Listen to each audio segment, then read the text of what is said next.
제가 중국어를 못 알아들어서 저를 아무리 불러도 제가 반응을 안 하니까 어이 아리랑 아리랑 이러면서 막 달려오시더라고요. 뿅. 유튜브 시청자 여러분들 반갑습니다. 인지웅입니다. 해외에서 일을 하고 있거나 유학을 하고 있는 한국인들은 세계적으로도 굉장히 부지런하고 완벽주의자들이 많아서 어딜 가나 정말 빨리 인정을 받는 경우가 많은데요. 하지만 또 반대로 너무너무 능률적으로 행동을 하려고 하다가 보니까 생기는 문제들도 있습니다. 오늘은 한국인이 해외로 나갈 때 다시 한번 생각해보면 좋을 것 같은 이야기들을 한번 나눠보려고 합니다. 세상에 사람이 다양하듯이 모든 한국인들이 이렇다는 게 아니라 해외에 있는 한국인들을 만났을 때 이런 분들을 좀 많이 만났다 하는 거니까 이 녀석 자기 경험만 이야기하네, 시야가 좁네, 이렇게 생각하지 마시고 재미로 한번 봐주시면 감사하겠습니다.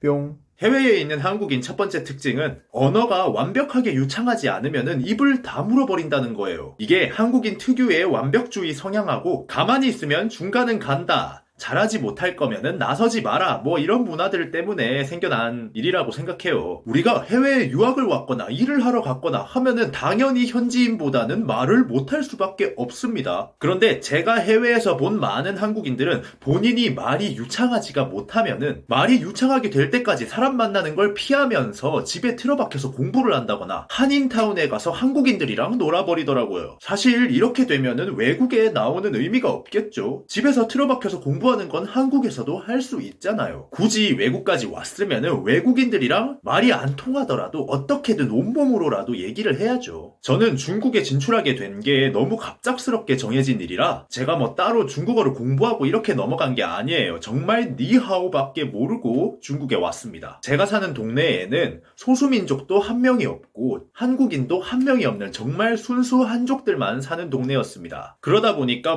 생필품을 사거나 편의점에 가거나 할 때 제가 중국어를 하나도 모르니까 물건을 살 수가 없잖아요. 그래서 제가 중국에 가서 제일 먼저 배운 말은 얼마예요? 맛있어요? 이런 쉬운 말이 아니라 미안한데 내가 중국어를 할 줄을 몰라. 지금 중국어 공부를 하고 있어. 좀 도와줘 였습니다. 외국에 갔는데 내가 그 나라 말 하나도 모르면서 못 알아들을 말로 막 뭐라고 얘기하면은 그건 좀 극혐이죠. 하지만 나 외국인인데 이 나라에 온 지 얼마 안 됐다, 열심히 언어를 배우고 있는데 지금 되게 서툴다, 좀 도와주세요 하고 먼저 이야기를 한다면 정말 100명 중에 90명 이상은 최대한 친절하게 어떻게든 막 온몸을 사용해서라도 의사를 전달하려고 하고 도와주려고 합니다. 저희 동네에서는 제가 유일하게 한국인이었어가지고 처음에 마트 같은 곳에 갔을 때도 말이 전혀 안 통해서 직원한테 바디랭귀지로 막 도와달라고 했어요. 나중에는 우리 동네에 한국인이 있다고 다 소문이 나가지고 동네 어떤 식당에 가든 어떤 편의점에 가든 제가 중국어가 서툴다는 걸 다 알고 조금씩 배려를 해주셨어요. 어떤 날은 스타벅스에서 커피를 마시면서 잠깐 휴대폰을 옆에다 두고 한눈을 팔았는데 중국에서는 물건을 어디다가 두고 잠깐만 한눈 팔면은 바로 없어지거든요. 누가 몰래 제 휴대폰을 훔쳐간 거죠. 그런데 제가 한국인인 걸 알고 있던 동네 주민분이 그 훔쳐가는 장면을 목격을 하신 거예요. 그런데 저한테 저 사람이 휴대폰 훔쳤다고 빨리 전해주고 싶은데 제가 중국어를 못 알아들어서 저를 아무리 불러도 제가 반응을 안 하니까 어이 아리랑 아리랑 이러면서 막 달려오시더라고요. 아리랑이라는 이야기를 듣고 나를 부르는 사람이 있구나 하고 쳐다보게 됐고, 그렇게 해서 휴대폰 도둑을 잡을 수 있었던 일이 있었습니다. 해외에 나가면은 당연히 우리는 외국인입니다. 외국인들이 한국에 와서 서툰 말로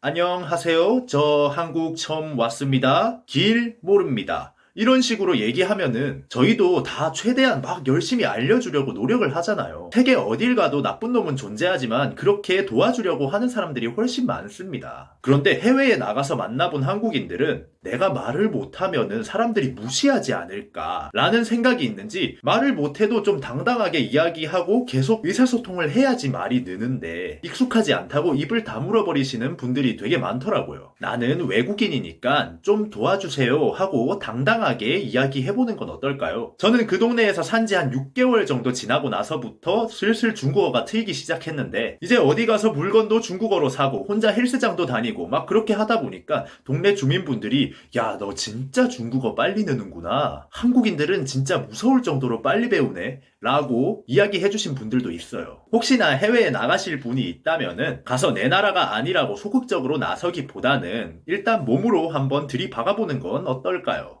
뿅. 자, 두 번째는 해외에 있는 한국인들은 뭐 한국에서도 그렇지만 너무 급해요. 우리나라는 뭐든지 다 빨리빨리 해야 되고 인터넷도 세계에서 제일 빠르고 도로도 정말 잘 돼 있어서 조금만 막히면 막 화가 나고 시간을 날리는 거에 대해서 굉장히 스트레스 받고 여유가 잘 없습니다. 수도권에서만 인구가 2,500만 명이나 살고 있다 보니까 무한 경쟁 사회에서 급하지 않으면 뒤처지게 되니까 어쩔 수가 없는 것 같습니다. 그런데 그렇게 살다가 보니까 사실 시야가 많이 좁아져 있다라는 생각을 많이 했어요. 특히나 제가 그걸 많이 느꼈습니다. 도착지가 같은데 어떤 길은 30분을 돌아가야 되는 길이 있고 어떤 길은 10분 만에 바로 갈 수 있는 길이 있어요. 저는 당연히 10분 만에 갈 수 있는 길을 가자고 얘기를 했습니다. 빨리 가니까요. 걷기가 싫으니까요. 그런데 같이 있던 일행들은 30분을 돌아서 가는 길을 가자고 이야기하더라고요. 그래서 저는 가면서도 혼자 아니 20분을 더 걸어가지고 왜 시간을 손해보면서 힘든 길을 걸어가는 거야 하면서 계속 속으로 궁시렁댔거든요. 그런데 같이 가는 일행들은 가면서 사진도 찍고 천천히 대화도 하고 그러면서 가더라고요. 그리고 나서 30분이 걸려서 도착을 했는데 길이 좀 멀기는 했지만 빨리 가는 길보다 이쪽 길이 훨씬 더 예쁘고 아름다운 길이야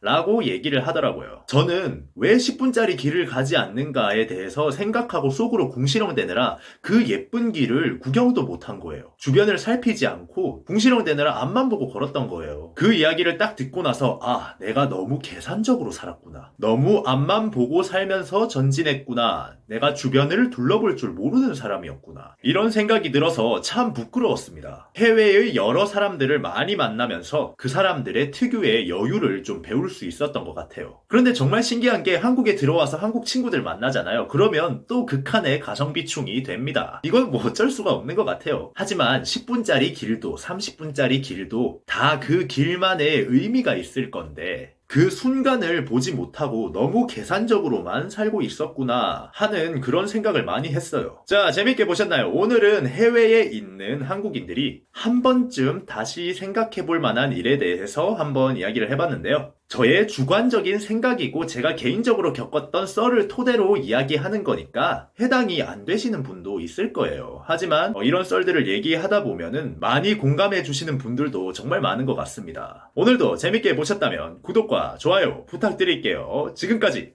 인중이었습니다. 감사합니다.